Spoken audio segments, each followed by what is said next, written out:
In this video, we're going to talk about how to survive and thrive in group work. Think of group work as a giant brainstorming session.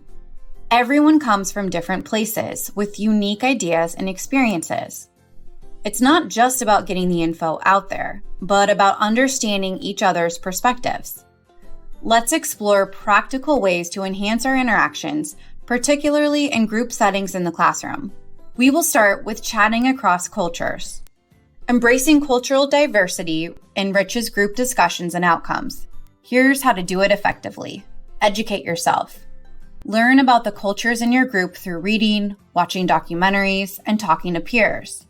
For example, if a group member is from Brazil, you might explore Brazilian food, history, social norms, or even learn a few phrases in Portuguese.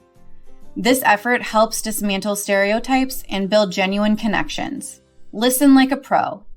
Active listening involves full engagement with the speaker without planning your next response. Show understanding by nodding, asking clarifying questions, or summarizing their points.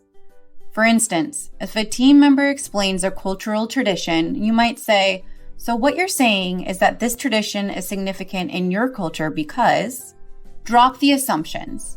Recognize that norms from your culture may not be universal. For example, while direct eye contact is considered polite in many Western cultures, some Asian cultures may view it as confrontational. Be open to learning about and adapting to these differences. Share your story. Create an environment where everyone feels comfortable sharing their cultural insights. This mutual exchange fosters respect and deepens group cohesion. Perhaps during introductions, each member could share a unique cultural practice or holiday they celebrate, illustrating the diversity within the group. Tip number 2, pronouns matter. Using correct pronouns may seem like a small detail, but it plays a significant role in creating an inclusive environment where all individuals feel acknowledged and respected. Set the example.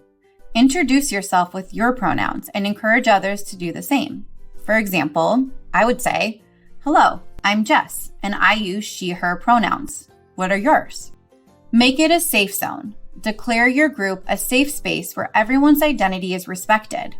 This approach ensures that all members feel valued and acknowledged. Practice makes progress. If you're new to using pronouns, practice them regularly. For instance, practice saying, "This is my friend Alex. They use they/them pronoun."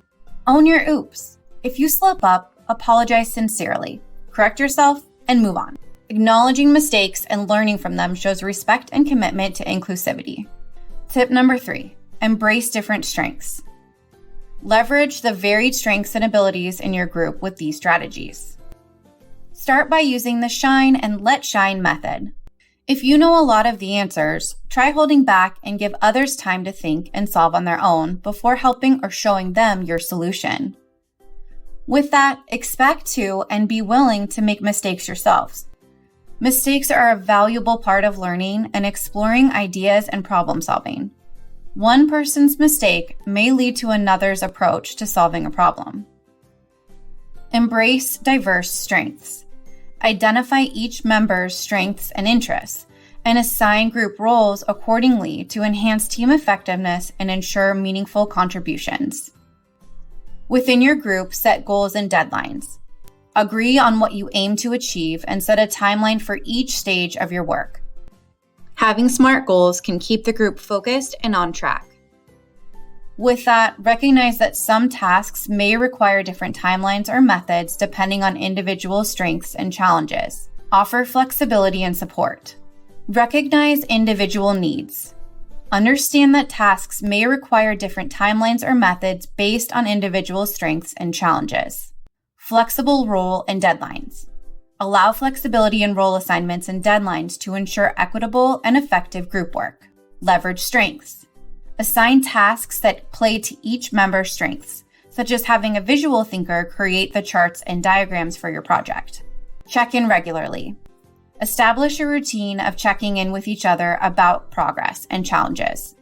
Encouraging members to express difficulties openly can prevent misunderstandings and foster a supportive environment. This practice helps in adjusting group dynamics and workloads to better suit everyone's needs. Improving civility and cultural competency isn't just about being polite. It's about valuing everyone's input in group work. Embrace these practices to boost your communication skills and succeed in a global world. Let's commit to respectful interactions in every classroom. You've got this.